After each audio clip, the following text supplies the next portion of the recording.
Hello everyone, welcome to the Roy's Physics.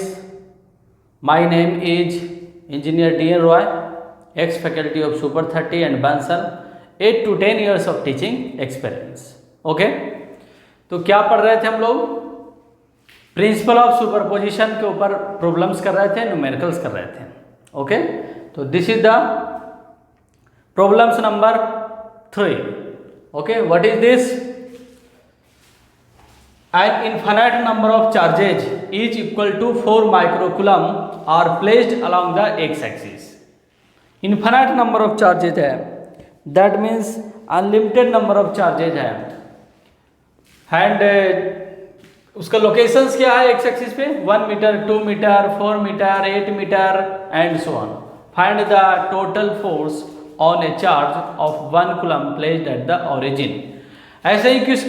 ऐसा ही कुछ हमने क्वेश्चन कराया था, लास्ट क्वेश्चन नंबर 2 में कराया था. ओके, तो उसमें limited number of charges 10 charges था, बट इसमें क्या अनलिमिटेड नंबर ऑफ चार्जेज है.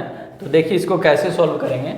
तो देखिए क्या है, this is the x axis and this is the origin.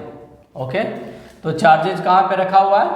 1 metre पे रखा हुआ है एंड 2 मीटर पे रखा हुआ है एंड 4 मीटर पे रखा हुआ है एंड 8 मीटर पे रखा हुआ है एंड सो ऑन. ऐसा लग रहा है ना? 1 into 2, 2 into 2 4 and 4 into 2 8, 8 into 2 16. जो अनदर जो चार्ज होगा ना वो कहाँ पे होगा? 16 पे होगा. 2 से मल्टीप्लाई करते जाइए, नेक्स्ट पोजीशन आता जाएगा. दैट मीन्स कहाँ पे होगा? 16 मीटर पे. 1 को 2 से मल्टीप्लाई किया तो 2 आया, 2 को 2 से मल्टीप्लाई किया तो 4 आया, 4 को 2 से मल्टीप्लाई किया तो 8 आया, 8 को 2 से मल्टीप्लाई करें तो 16 आएगा एंड सो ऑन. ये चार्जेज का पोजीशन हो गया, ठीक है. And infinite number of charges is equal to 4 microcoulomb. सबका मैग्नीट्यूड सेम ही है, 4 microcoulomb, 4 microcoulomb, 4 microcoulomb, 4 microcoulomb, 4 microcoulomb and so on. Find the total force on a charge 1 coulomb. 1 coulomb charge is placed at the origin. तो इस पे total force पूछा है. तो 4 microcoulomb का चार्ज 1 कूलम को लेफ्ट डायरेक्शन में रिपेल करेगा, अगेन लेफ्ट डायरेक्शन में. ये चार्ज भी इसको लेफ्ट डायरेक्शन में रिपेल करेगा. दैट मीन्स जितने भी चार्जेज है सबके सब लेफ्ट डायरेक्शन में ही रिपेल कर रहा है, सबके सब. दैट मीन्स जो फोर्स अप्लाई कर रहा है ना, सबका डायरेक्शन क्या है? सेम है. तो क्या लिखेंगे? From the principle of superposition. Superposition principle से क्या होता है? सुपरपोजिशन प्रिंसिपल से नेट फोर्स जो होगा ना, net force placed at the origin, F O हमने मान लिया, एफ नोट मान लिया, एफ जीरो मान लिया, वो क्या होगा? F1 प्लस क्या हो जाएगा? F2 प्लस क्या हो जाएगा? F3 plus F4 plus dot dot dot dot plus क्या हो जाएगा? F इनफाइनाइट हो जाएगा. Okay, because number of charges क्या है? Infinite. Infinite number of charges है. ओके, तो इनफाइनाइट नंबर ऑफ चार्जेज है, तो फिर क्या हो जाएगा? बट यहाँ पे क्या है ना, सब जितने भी फोर्सेस है, जितने भी फोर्सेस यहाँ पे है, F1 फोर्स बोलो, चाहे F2 बोलो, चाहे F3 बोलो, dot dot dot dot dot F infinity बोलो, सबका डायरेक्शन सेम है, सबका डायरेक्शन लेफ्ट डायरेक्शन में ही है. तो बहुत सारे वेक्टर्स का जब डायरेक्शन सेम हो तो रिजल्टेंट का मैग्नीट्यूड निकालने के लिए सिंपली क्या कर देंगे? ऐड कर देंगे. F1 plus F2 plus F3 plus F4 dot dot dot dot क्या हो जाएगा? F इन्फिनिटी हो जाएगा. सिंपली सम कर देंगे, सबका मैग्नीट्यूड सिंपली क्या कर देंगे? सम कर देंगे. तो F nought is equal to, इस F1 का वैल्यू क्या होगा? 1/4 pi epsilon 0 Q1 into Q2 कर देंगे. Q1 1 इंटू Q2 4 माइक्रो का वैल्यू 10⁻⁻⁶ होता ओवर R का स्क्वायर.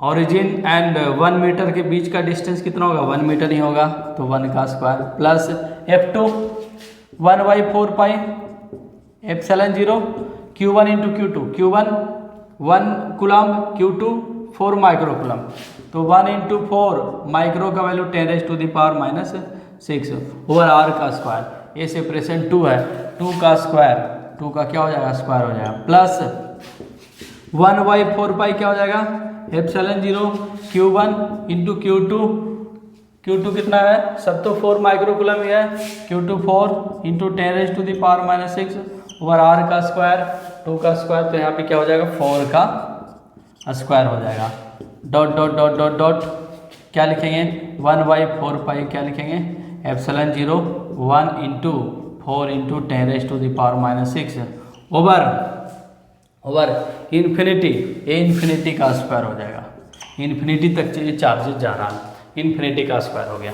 ओके, इसको सॉल्व करेंगे, देखिए क्या कॉमन है, सब में क्या कॉमन है 4 इंटू 10⁻⁻⁶ कॉमन है ओवर 4 एप्सिलॉन 0, 1/4 एप्सिलॉन 0 का वैल्यू पुट कर देंगे, 1/4 एप्सिलॉन 0 कॉमन है, 1/4 एप्सिलॉन 0 1/4 एप्सिलॉन 0 1/4 एप्सिलॉन 0 एक कॉमन आ जाएंगे, और उसका वैल्यू क्या होता है 9 इंटू 10⁻⁻ क्या होता है 9 होता इंटू 4 इंटू 10⁻⁻⁶ एक कॉमन आ गया, तो यहाँ पे क्या बच गया 1/1 का स्क्वायर, 1/2 का स्क्वायर प्लस 1/4 का स्क्वायर प्लस 1/8 का स्क्वायर प्लस 1/16 का square dot dot dot dot plus 1/∞ का क्या हो जाएगा स्क्वायर हो जाएगा। ओके, अब देखिए आपको इस सीरीज को पहचानना होगा, ये कौन सा सीरीज है, तो ये कौन सा सीरीज है, एपी है कि जीपी है, एपी है या जीपी है, दैट मीन्स अर्थमेटिक प्रोग्रेशन है कि ज्योमेट्रिक प्रोग्रेशन है, या ज्योमेट्रिक प्रोग्रेशन है, क्या है, तो एपी नहीं है, एपी में क्या होता था कॉमन डिफरेंस सेम होता था, एंड जीपी में क्या होता है कॉमन रेशियो सेम होता है, तो शायद यहाँ पे कॉमन रेशियो सेम है, दैट मीन्स 1/2 का स्क्वायर ओवर 1/1 का स्क्वायर करेंगे तो क्या आ जाएगा 1/4 आ जाएगा, 1/4 का स्क्वायर तो 1/16 आ जाएगा, डिवाइडेड बाई 1/4 करेंगे तो अगेन से क्या हो जाएगा 1/4 हो जाएगा, अब 1/8 का स्क्वायर डिवाइडेड बाई 1/4 का स्क्वायर करेंगे तो 64 होगा, 16 64 अगेन क्या आ गया 1/4 आ रहा है कि ना आ रहा है, तो यहाँ पे देखिए यहाँ पे क्या है कॉमन रेशियो निकालेंगे, कॉमन रेशियो क्या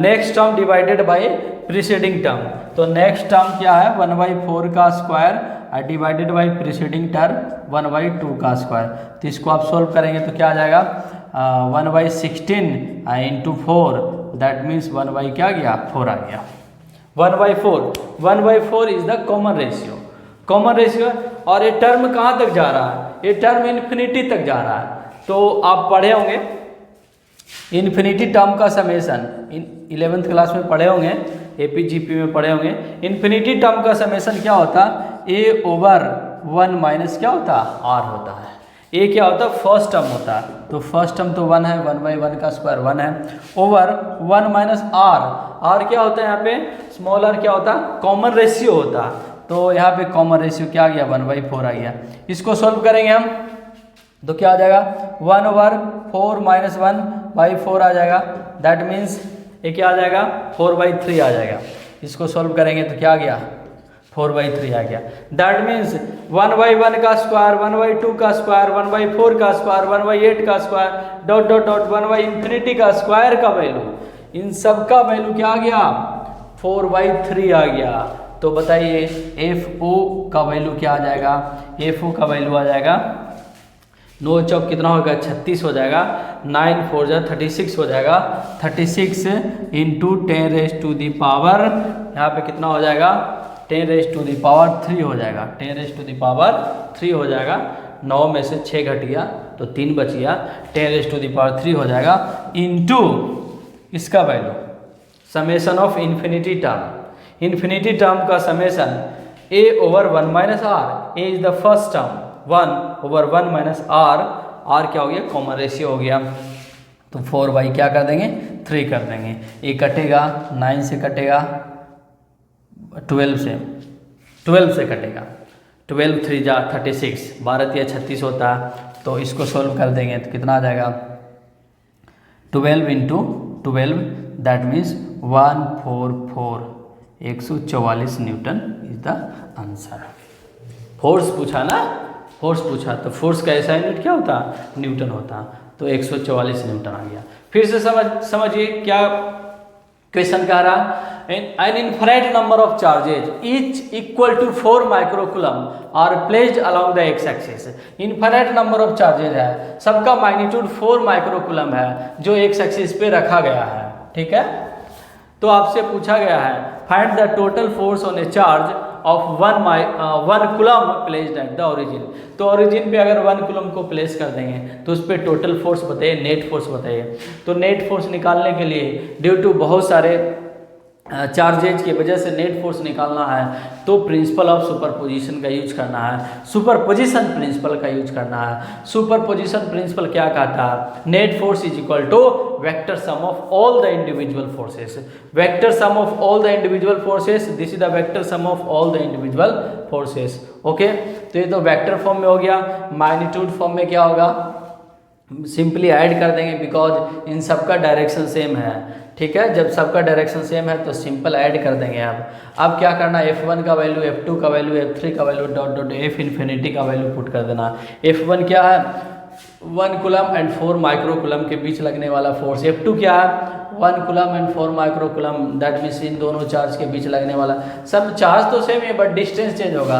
ये 1 मीटर है, 2 मीटर है, 4 मीटर है, 8 मीटर है, बट क्या चेंज हो रहा है, डिस्टेंस चेंज हो रहा है।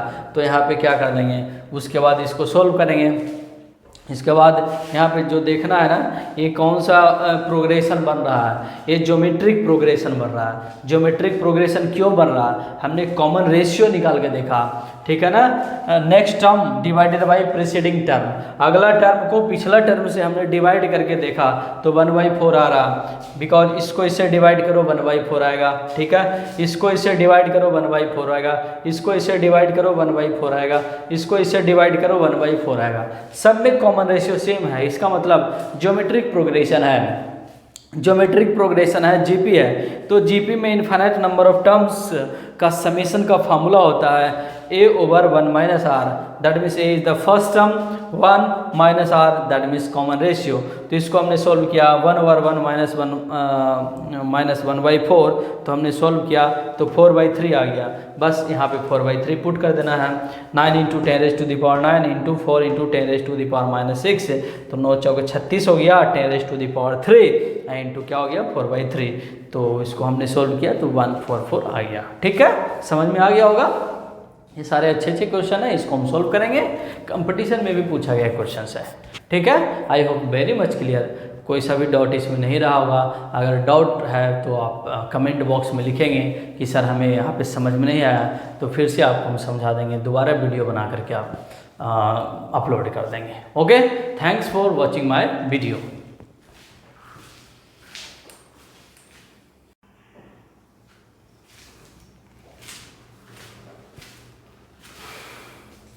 Hello everyone, welcome to the Roy's Physics.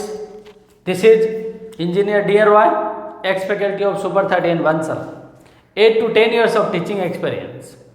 Okay, तो हम लोग क्या कर रहे थे, न्यूमेरिकल्स कर रहे थे, प्रॉब्लम्स कर रहे थे based on the superposition principle of electric forces. Okay, this is the question number 4। Consider 3 charges Q1, Q2, Q3 each equal to Q. There are 3 charges Q1, Q2 and Q3, each having magnitude same equal to Q at the vertices of an equilateral triangle. और ये सारे charges कहाँ पे रखा हुआ है, equilateral triangle के vertices पे रखा गया है, जिसका साइड कितना है, L है। आपसे पूछा गया what is the force on the charge Q, capital Q charge के ऊपर कितना फोर्स लगेगा with the same sign as Q। That means जो सेंटर पे चार्ज रखा गया उसका साइन और जो चार्जेस वर्टिसेस पे रखा गया उसका साइन, सबका साइन सेम है, placed at the centre of the triangle. तो देखिए इस क्वेश्चन को ड्रॉ करते हैं। Let me draw this question.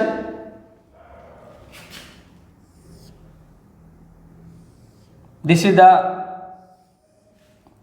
equilateral triangle of the side L and 3 charges having equal magnitude are placed on the vertices of an equilateral triangle. Okay, and centre में एक capital Q रखा गया, centre में capital Q. तो what is the force on the charge Q? इस capital Q के ऊपर force बताना है, मैग्नीट्यूड बताना है एंड डायरेक्शन बताना है. ओके, तो बहुत ही सिंपल है. स्मॉल क्यू कैपिटल क्यू को इस डायरेक्शन में रिपेल करेगा, कैपिटल क्यू स्मॉल क्यू को उस डायरेक्शन में रिपेल करेगा, लेकिन उससे हमें मतलब नहीं है क्योंकि उसके बारे में नहीं पूछा, उस फोर्स के बारे में नहीं पूछा. इस पे नेट फोर्स हमें नहीं निकालना, नेट फोर्स हमें कैपिटल क्यू के ऊपर निकालना है. ओके, तो स्मॉल क्यू कैपिटल क्यू को इस डायरेक्शन में रिपेल कर देगा. चलिए इस फोर्स का नाम दे देते हैं F1. Okay, and this small Q charge will also repel in this direction में, इसका नाम हम दे दिया F2. And this small Q charge will also repel in this direction, इसका हमने नाम दे दिया F3. ओके, तो नेट फोर्स निकालना हमें, net force F net is equal to इन सबका सम कर देंगे F1 plus F2 plus F3. क्यों सम कर देंगे? According to the principle of superposition. अगर किसी पॉइंट पे बहुत सारे फोर्सेस एक्ट कर रहा है तो उस पर नेट फोर्स निकालने के लिए सबका क्या करेंगे हम? वेक्टर समेशन करेंगे. यहाँ पे इस डिस्टेंस को चलिए x मान लेते हैं, तो ये x हो जाएगा, तो इधर का भी डिस्टेंस x हो जाएगा एंड इधर का भी डिस्टेंस x हो जाएगा. कौन सा डिस्टेंस x है? चलिए उसको समझने के लिए a b c एंड इसको कुछ मान लेते हैं, g मान लेते हैं. ओके, इस सेंटर को g मान लेते हैं. दैट मीन्स AG को हमने x मान लिया, BG डिस्टेंस को x मान लिया एंड CG डिस्टेंस को हमने x मान लिया. ये सारे डिस्टेंस सेम ही होगा, x, इस डिस्टेंस को हमने x मान लिया. तो अगर हम F1 का मैग्नीट्यूड लिखते हैं, F1 का मैग्नीट्यूड तो क्या लिखेंगे? 1/4 pi epsilon 0 Q1 into Q2 small q into capital Q over x square. Same as F2 का मैग्नीट्यूड लिखते हैं तो हम क्या लिखेंगे? 1/4 pi epsilon 0 Q1 into Q2 over क्या लिखते हैं? x square. एंड F3 का अगर हम मैग्नीट्यूड लिखते हैं तो क्या लिखेंगे? 1/4 pi epsilon 0 Q1 into Q2 over क्या लिखेंगे? x square. यहाँ से हमें क्या देखने को मिल रहा है? देखने को ये मिल रहा है कि इन सारे फोर्सेस का मैग्नीट्यूड सेम ही है. इन सारे फोर्सेस का मैग्नीट्यूड क्या है? सेम ही है. ठीक है, इन सारे फोर्सेस का मैग्नीट्यूड सेम ही है. दैट मीन्स एक फोर्स इधर लग रहा है, दूसरा फोर्स इस डायरेक्शन में है और तीसरा फोर्स इस डायरेक्शन में. इन सब का मैग्नीट्यूड सेम ही है. इस फोर्स का हमने नाम दिया है F2 एंड इस फोर्स का हमने नाम दिया है F3 एंड इस फोर्स का हमने नाम दिया है F1. इन सारे फोर्सेस का मैग्नीट्यूड सेम है, मैग्नीट्यूड सेम है. चलिए अब पता करके देखते हैं इन सारे फोर्सेस के बीच का एंगल क्या है. तो ऑब्वियसली इन सारे फोर्सेस के बीच का एंगल क्या होगा?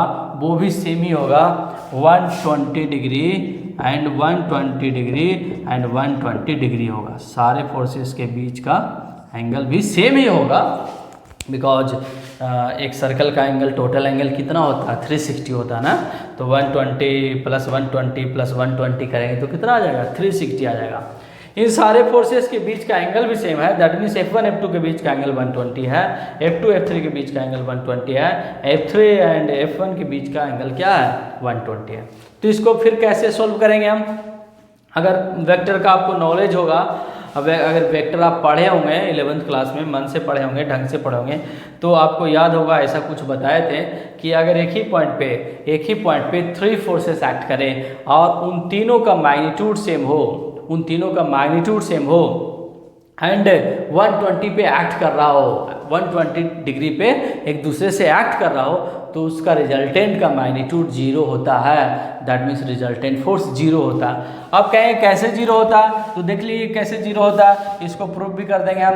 F1 इजकल टू क्या है? F2 इजकल टू क्या है? F3 इजकल टू F मान लीजिए. ठीक है, तो F2 एंड F3 का अगर रिजल्टेंट हम निकालेंगे, इसका रिजल्टेंट निकालेंगे पैरेललोग्राम मेथड से. F2 एंड F3 का रिजल्टेंट निकालेंगे तो कैसे निकालेंगे हम? F डैश मान लेते हैं, 2f cos थीटा बाई 2, ये फार्मूला लगा देंगे।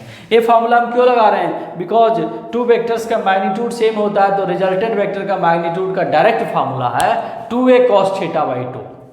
दोनों वेक्टर्स का अगर मैग्नीट्यूड सेम हो, दोनों वेक्टर्स का अगर मैग्नीट्यूड सेम हो, तो उन दोनों वेक्टर्स का रिजल्टेंट का मैग्नीट्यूड का फार्मूला होता है 2a cos थीटा बाई 2।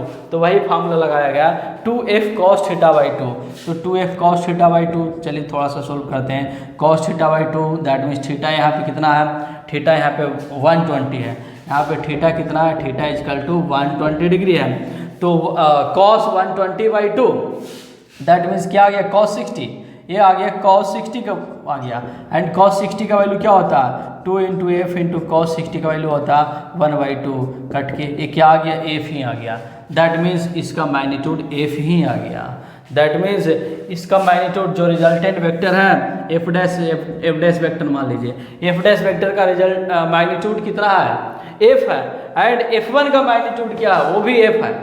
ठीक है, तो एक पॉइंट पे अब 2 equal and opposite vector act कर रहा है। सिंगल पॉइंट पे एक फोर्स ऊपर लग रहा है, दूसरा फोर्स नीचे लग रहा है, दोनों का मैग्नीट्यूड सेम है। तो फाइनली जो नेट मैग्नीट्यूड होगा फाइनली जो नेट मैग्नीट्यूड होगा रिजल्टेंट वेक्टर का मैग्नीट्यूड वो 0 आ जाएगा। बिकॉज सिंगल पॉइंट पे एक ही पॉइंट पे 2 अपोजिट फोर्सेस एक्ट करें, एक ही पॉइंट पे 2 equal and opposite forces act करें, एक ही पॉइंट पे 2 फोर्सेस एक्ट करें जिसका मैग्नीट्यूड सेम हो और डायरेक्शन जस्ट अपोजिट हो, तो नेट क्या होते हैं? 0 होते हैं। बहुत ही सिंपल बात है। ये पेन हमारे पास है, इस पेन को 2 आदमी मिलकर खींच रहा, इधर खींच रहा 10 न्यूटन से और इधर भी 10 न्यूटन से ही खींच रहा, तो पेन किधर खिंचाएगा?